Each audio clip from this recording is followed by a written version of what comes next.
வருவாய்த்துறையில பணியாற்றுபவர்கள் ஒரு கல்வி அறிவு பெற்றவர்கள், அவர்களுக்கே அது சிரமம்னா அடித்தட்டுல இப்ப நீங்க ஹெல்த் ஆபீசர் இல்ல லேபர் இந்த மாதிரி ஆட்களை அங்கன்வாடியில வேலை செய்யற நம்மளுடைய அக்கா தங்கைகள், சத்துணவு பணியில வேலை செய்யற அக்கா தங்கைகள், இவங்களதான் நீங்க பணியமர்த்திருக்கிறீங்க.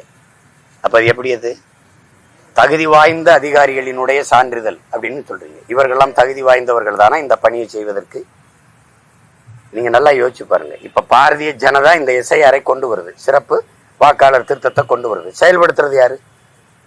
நீங்க இப்ப ஜிஐடிவில இருந்து அவங்க எல்லாம் நாங்க பணி செய்ய வரல, எங்களுக்கு அவங்க 10 கோரிக்கையை வைக்கிறாங்க. அதுல ஒன்று, எங்களுக்கு பழைய ஓய்வூதியத்தை நீங்க உறுதி செய்யுங்க, எங்களால பணிக்கு வர முடியல, சுமைன்னு சொல்றாங்க. நீங்க இந்த கோரிக்கையில எல்லாம் புறந்தள்ளிட்டு வேலைக்கு வரலைங்கிறதுக்காக உடனே தலைமைச் செயலாளர் நீ வரலைன்னா உன் ஊதியத்தை துண்டிப்பேன் அப்படின்னா, இப்ப யாரு இதை கடுமையா திணிச்சு இந்த எஸ்ஐஆரை செயல்படுத்துறது யாரு? யாருன்னு சொல்லுங்க. மம்தா இப்ப செயல்படுத்த முடியாதுன்னு பேரணி மக்களை திரட்டி போகும்போது நீங்க ஒப்புக்கு ஒரு ஆர்ப்பாட்டத்தை போட்டுவிட்டு ஒரு உங்களோட கூட்டணி வச்ச கட்சியில கூப்பிட்டு பேசிவிட்டு இதை இவ்வளவு தீவிரமா நீங்க திணித்து செயல்படுத்த வேண்டிய தேவை என்ன இருக்கு? இப்ப நீங்க பிஎல்ஓ ஆபீசர் அது போட்டி இல்ல, பூத் லெவல் ஆபீசர் போட்டி இல்ல, அவன் பண்ணிதானே. உங்க கட்சிக்காரனுக்கு என்ன வேலை? என்ன வேலை? உங்க கட்சிக்காரர் கூட போறாங்க.